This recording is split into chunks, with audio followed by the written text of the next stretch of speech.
Oh, hello. Oh, Is that all right? that's okay. Did I sit down a bit heavily? That's fine. Am I in shot there, Mr. Cameraman? All of you. All of me. you. What Does about that include me? Yeah, Yeah. great. Okay, well, we're here back by popular demand, aren't we? Yes, because I believe our last video had 27 views I know, over 20 the last year. And some of those were independent, actually. Yeah. They weren't repeat views. No, they were the general populace. Exactly. And I think what we had to do was listen. We had to listen very carefully to our audience, and I could hear them wanting more. There's definite tones of wanting more out there. I think so. And the one thing that I thought was, even though people didn't actually say it... Not in so many words. No, they didn't, but I could feel it. Yeah. In fact, there were no words used, but there No. were definite sentiments. And I wonder how many of those were random views of the video that we did last year. Sort of serendipitous. Yeah. Who was he? Yes, a strange and rather vulgar man. But, Was he a Greek philosopher? something like that. I think so, yeah. Yes. So, obviously, last year we did Desert Island Discs, We did. and this year we decided to do Desert Island Reels, And these are not Scottish dances. which is a shame. Which is a shame. Because you've been rehearsing for a while now. I have. I bought the socks and everything. I think kicking that high is it's a strain, isn't it? Really, It is at this time of our lives. especially in that kilt that you've got, I which know. is I know. The front row was shocked. and covered as well. So They were indeed. we could move on. We should move on very So quickly. we're going to look at 5 different films, aren't Yeah, we? Basically, each, and that have had some kind of impact or resonance with us at some Yeah. point in our lives. yeah. So, and that could be for a number of reasons. For a number of reasons. Yes. So do you start the ball rolling then? Okay, so the ball will start with the film The Life of Brian, Monty Python, Good choice. Good choice. which is just a film I must have watched 20 or 30 times. It was the film of choice when I was sort of young, teenage, getting into university. We would go to the pub, we'd come back, we'd watch The Life of Brian. It's a coherent film, you know, as in Monty Python is often sketches which are put together. This isn't. This is a film which tells a story. It's subversive. It's very, very funny. It covers all aspects of sort of human experience, I think, as well.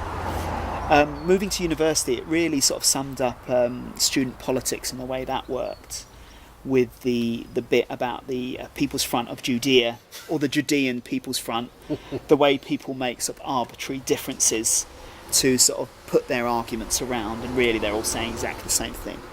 So I loved it, but I haven't seen it for about 20 years, so I just wonder what my adult self would think.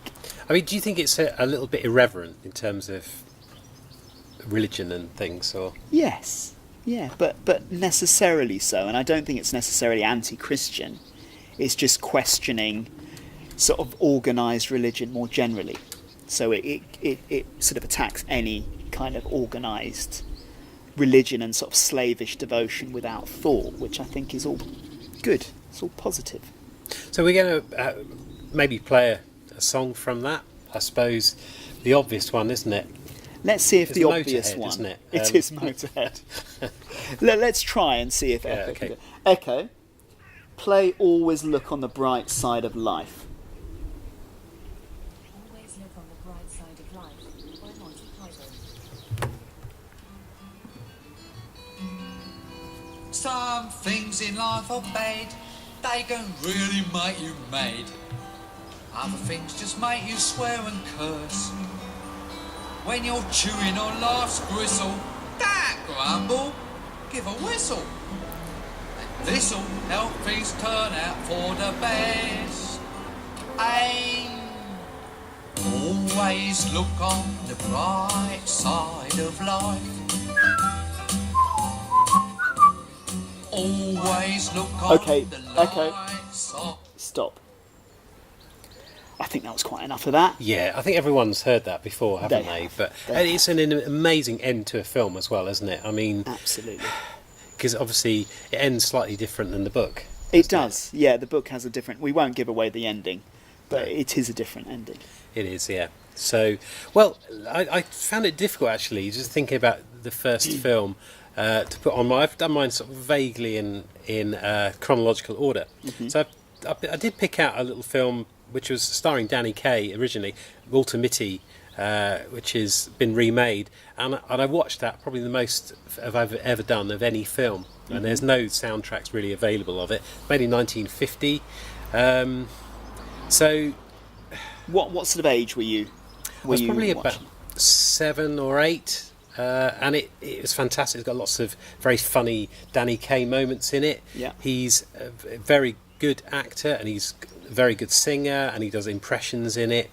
And there's lots of little one-liners in it when he says when his mother talks about a dog that's growling at him, and he says, "Oh, Queenie's shivering," and there's lots of little things, little characters that form part in it. And there's a very good baddie in it who is a very famous baddie from many other films, from Dracula films and things like that. So, and it just captured me, and we watched it again and again and again. And I think, What did you watch it on? well, we had a Betamax. You were one of the ones that had a Betamax. Yeah, weren't we you? invested early. Right, and how did that turn out then?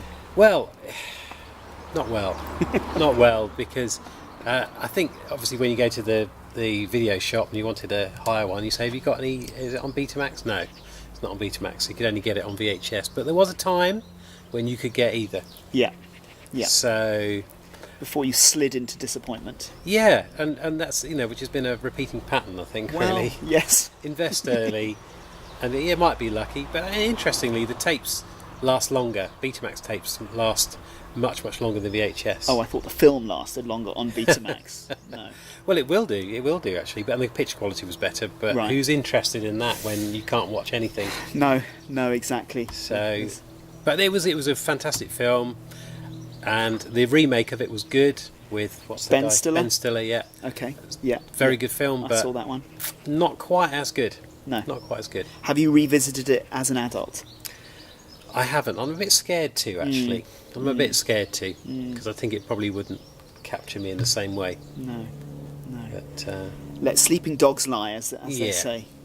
Okay. so it's not an exciting choice because there's no music that goes along with it really. That's all right. That's all right. But lead on to your number 2. Well, my number 2 is I've always loved gangster movie. Oh, I just got the smirk behind the camera. It's finally filtered down. Gangster movies. I love gangster movies. Why? Why? But they're so violent. I know, but there's something, there's a little part of all of us that kind of wants to be a gangster. And that little part that wants to be a gangster is really summed up by the film Goodfellas. Because it's about a guy called Henry Hill who grows up in this community and he's in love with the idea of being a gangster. So he starts off as a sort of 12, 13-year-old running little errands for the big guys, and then gradually he gets into being a gangster. And the first part of the film really glorifies what it means to be a gangster.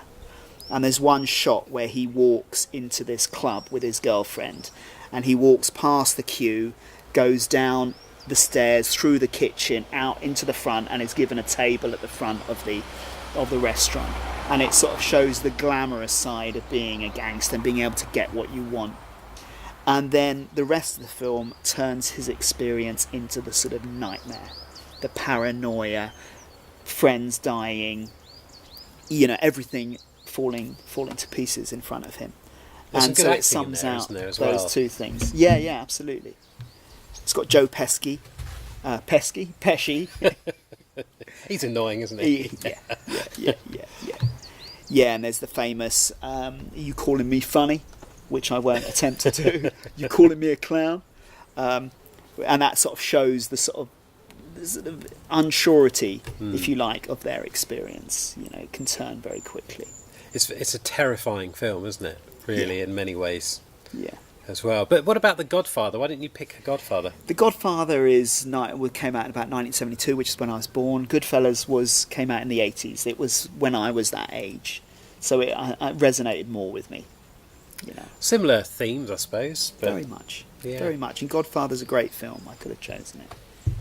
Yeah, absolutely. Okay. I'm not sure there's anything to play really from The Godfather in terms of soundtrack Or Goodfellas. or Goodfellas. Indeed. All right. Well, let's not then. Let's not. Let's just go through to you. Well, actually, I've changed my number 2. Have you? That's I good. have, yes. So it was going to be Bill and Ted, which Okay. is a phenomenally good film. That's an Love excellent it. choice. Because I love sci-fi, I love time travel, Yeah. and with that you got 2 things. And again, with Back to the Future, that's not in the list, Okay. but it should be maybe. But anyway, E.T. It was E.T.. an incredible film. We went to watch it when I was about 8 or 9, and we loved it. And we all vowed that we wouldn't watch it again because it was so magical. And we all Who cried. vowed? The family. The family. Me, mum, dad, and my sister. Okay. So we vowed, but I think they've all seen it, which they? is annoying. Have you seen it? No, I haven't. I've stuck to my word. And what does that make you feel about what they've done? Well, hurt Hurt. on many levels, many levels. No, it's fine. I don't know if it actually stands up to being watched again. I don't know, but for one thing for me is that the boy actor is such a good actor, and you see that now, and you see some of the actual screen test that he did. Yeah, I saw the screen test. It's amazing. It Isn't is amazing, yeah. And I don't know, he hasn't really transferred maybe into an adult actor, but the music for me was absolutely fantastic. It's that combination, isn't it, between Steven Spielberg and who's the composer? John Williams. Is it John Williams? Yeah, that sort of pairing, which is you've got one of those pairings, I think, haven't you, in one of your films? It is magical, absolutely magical. So, and for me, I just remember listening to that and then going out and feeling totally inspired when I was about 9 or 10, and that was for me just the best film score ever. So let's get Echo play the theme from E.T. Flying Theme by John Williams and London Symphony Orchestra.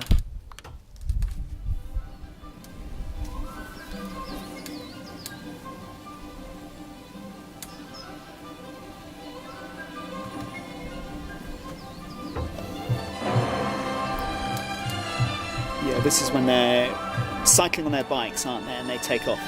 Yeah, I mean that got me into BMXs as well. Couldn't quite manage that. And it didn't look cool to have a basket on your BMX, did it? Really? No.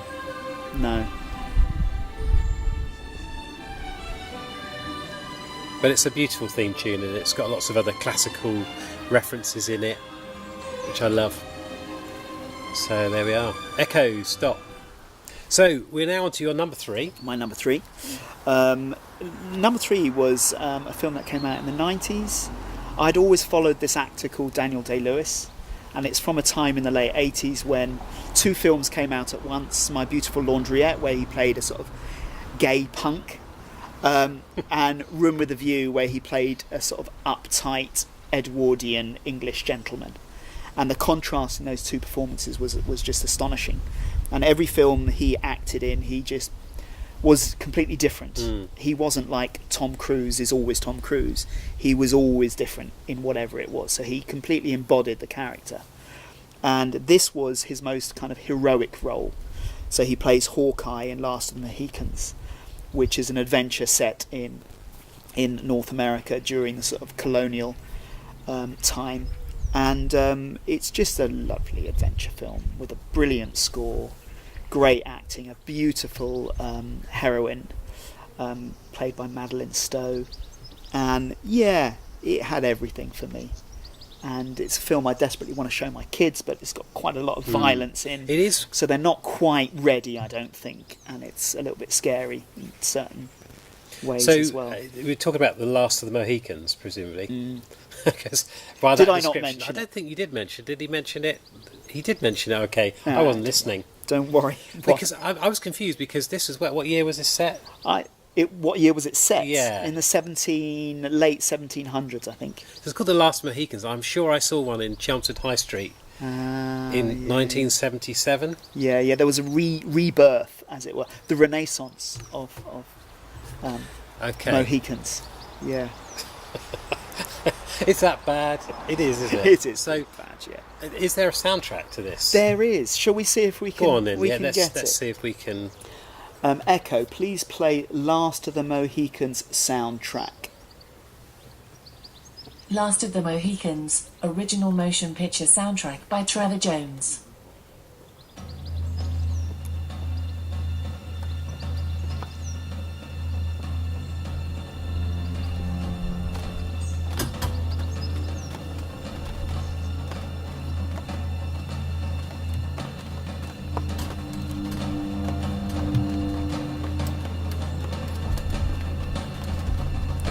It's sort of, Very tense, isn't it? yeah, and gives the sort of vastness of the American countryside. It's quite epic. It feels to me very epic.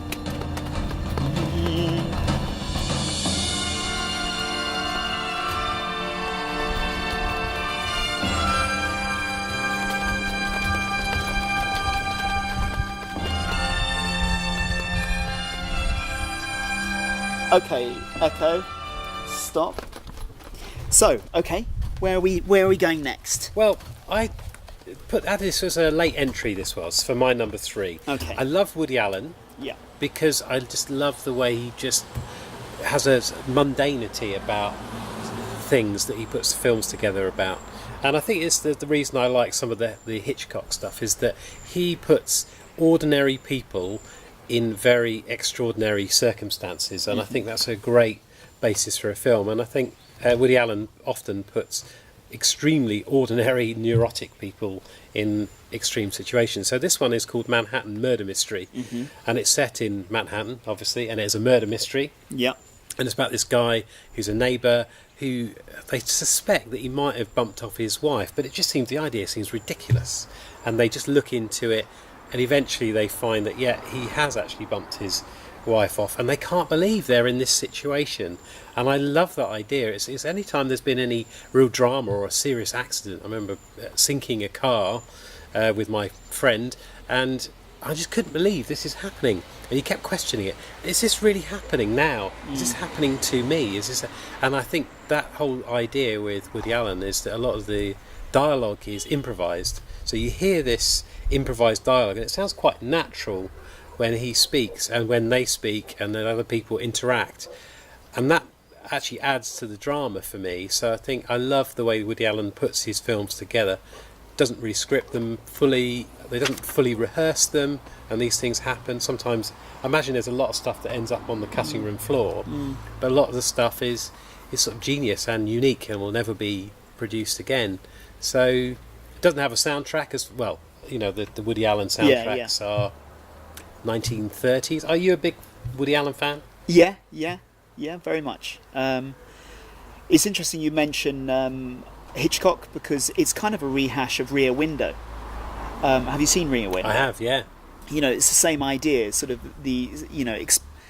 suspecting a neighbour of having committed a crime, but it's just developed in a particularly neurotic Yes. and Woody Allen way. Yeah, which is fun. I love that. Have you changed your opinion about Woody Allen, considering the allegations made against him, although nothing has been brought to court or anything? Well, I think, yes, it would be a great loss if that were to be true, but I hope it isn't. But yeah, and obviously it will have to leave the DVD collection. Yeah. Sorry to bring it down.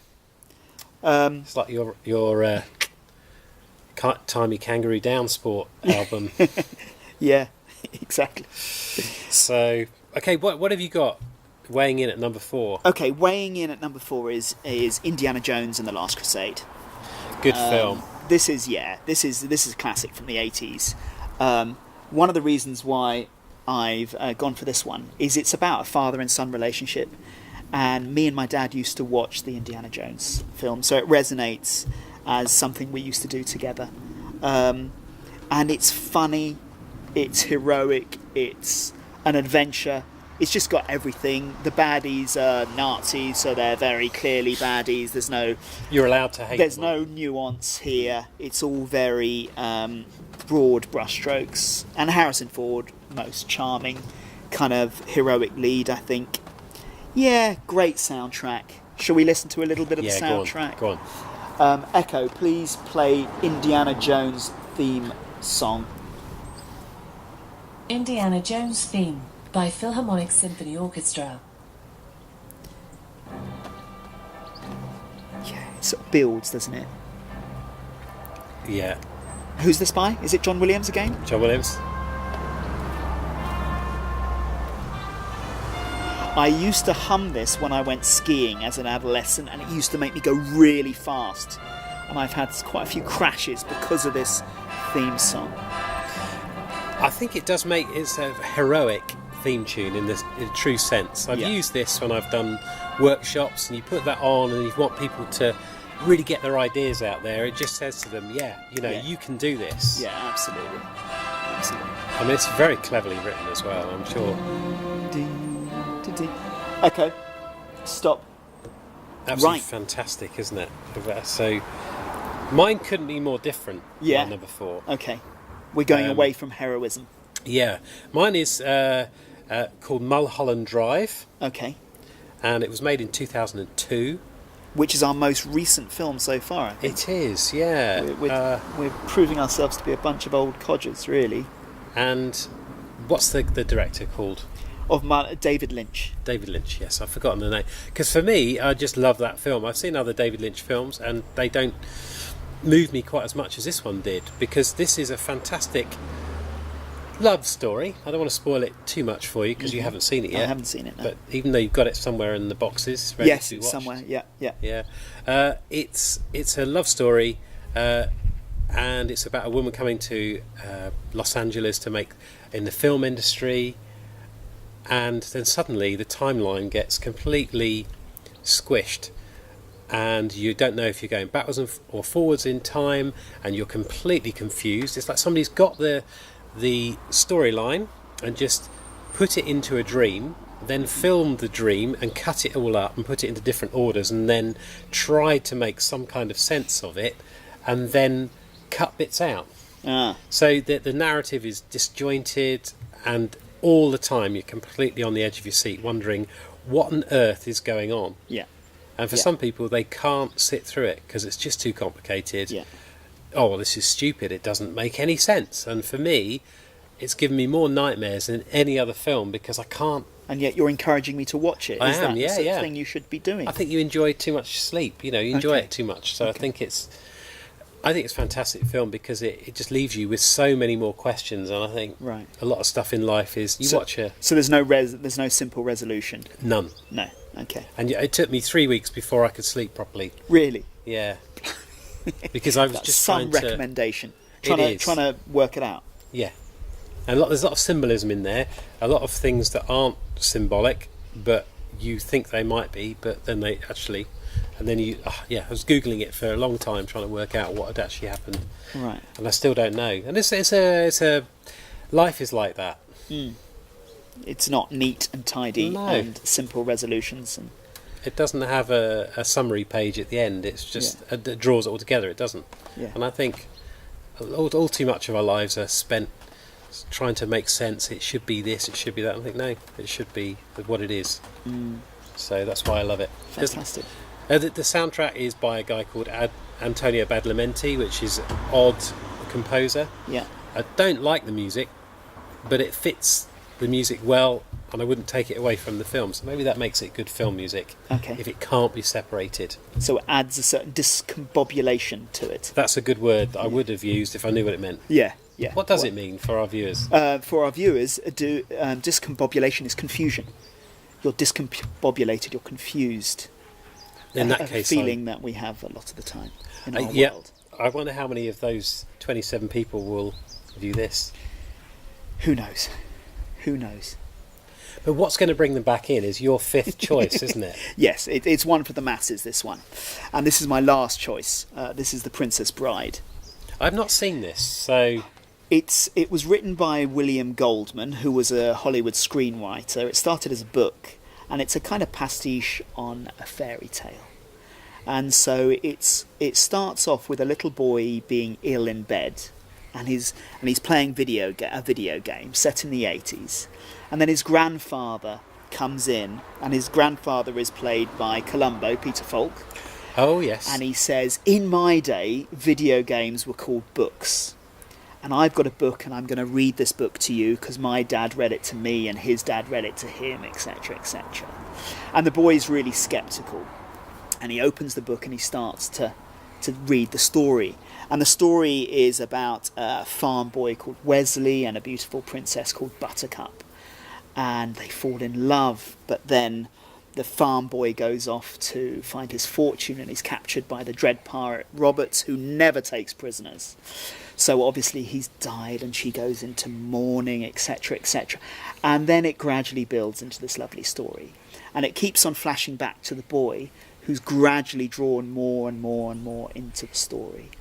And it's really funny, it's really sweet, it's rather beautiful, and it's charming. It's the most charming film I've ever seen. what year is it made then? About 1985, 86. Yeah, it's a slight film in many ways, but it's whimsical, it's beautiful, it's charming. It's got some lovely lines in it. It's got giants, it's got six-fingered men, it's got revenge, it's got everything you could want from a Oh wow! film. And do your kids like it? They don't like it as much as I do, unfortunately. You try and force them to like exactly what you do, but kids, they have their own minds or something, so I read somewhere. Is there any music associated with this? Not really, no. No, there is, yes, Mark Knopfler. Let's see if we can do it. Go on. Echo, could you play the theme music from The Princess Bride by Mark Knopfler? The Princess Bride by Mark Knopfler. Yeah, I'd forgotten, but yeah.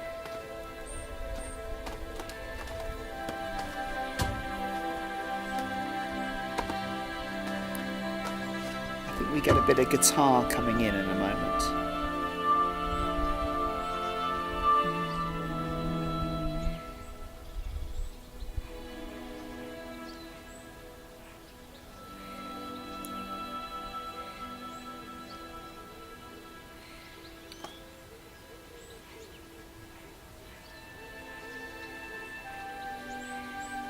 He's done a few soundtrack films for films, hasn't he, Mark Knopfler?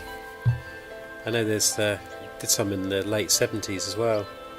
Local Heroes, Yes, a beautiful that's one. it. Yeah. Set in Scotland. That could have been on my list. That's a wonderful film. Anyway, I think you've got to watch this film. Echo, thank you very much. Stop. What about your final one then? My final one, well, it's a musical film. I was trying to think of a film where music was really, really important to the film, and possibly a little bit more prominent. And we argue about this a lot, about Lord of the Rings. I think it's got too much music in it, and everything has to be epic. And the music says, this is epic, this is epic. I'm thinking, well, I don't need to be told that quite as often, but... You're looking at an orc. Of course it's epic. I know, exactly. I mean, we all like the odd orc, don't we? Some more than others, but yes. Yeah, I mean, maybe more at the weekend.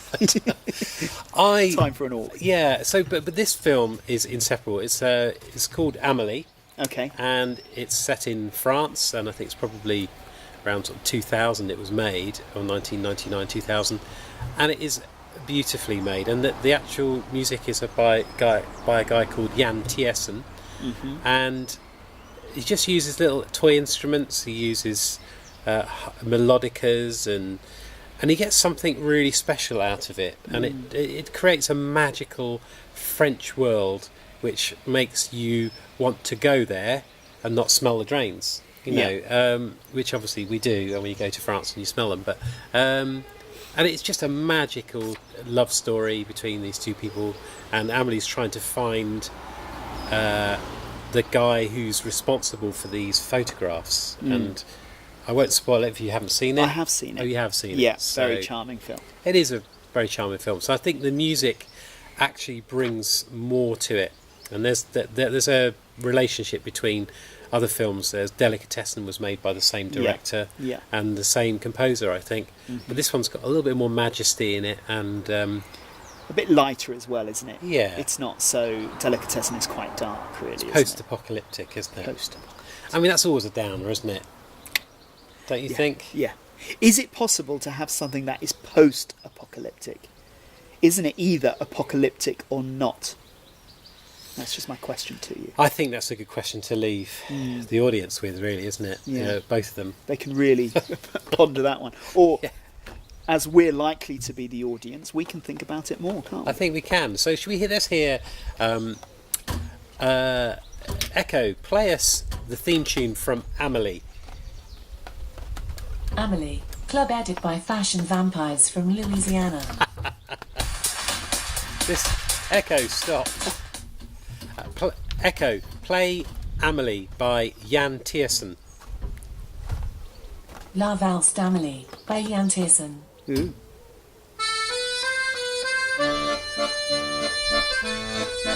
Now that's French, isn't it? It is undeniably French.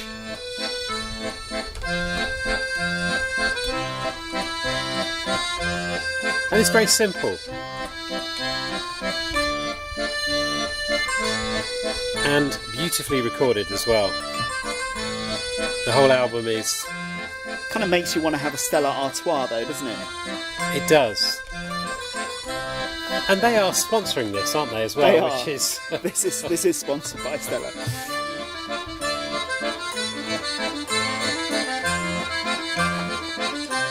Echo. Stop. So we have to think about this. Which of the films would we take to a desert island? If you had to choose one of them, which one would it be? I think for me it'd be The Princess Bride, because I just love the humour in it, and I think it would just, it would inspire me to write my own comedy, which is something I would like to do. I think you should. You Yeah. should definitely do it. Yeah. All you need is a pen and paper and... And ideas. I've And always some talent. yeah, I know. I've had the pen and paper for years, but it's the talent I've Yeah. come up short with. What about you? Well, it's not one on my list, actually, but it's Texas Chainsaw Massacre. You can't do that. No. That's not in No, the rules. it would... I'm going to say probably E.T. E.T. Yeah. I Would think that so. encourage you to call anywhere, do you think? Potentially. Where would you be trying to call? Yeah, that's a good question, actually. I need to think on that one. Yeah, have a think. Maybe it'll come to you at some point I who hope you should so. call. Is it Ghostbusters? I think. Yeah, because you've got to do that, Yeah. don't you? Well, to anybody who's still listening, Yeah. I'm really surprised, and I just wanted to say thank you to our technical advisor. If you'd like to You get can come into round the shop, into the yeah. shop. He's the same technical advisor we had last Yeah, time. exactly. For continuity, obviously. Continuity. Yes. Yeah. Yeah. Thank you.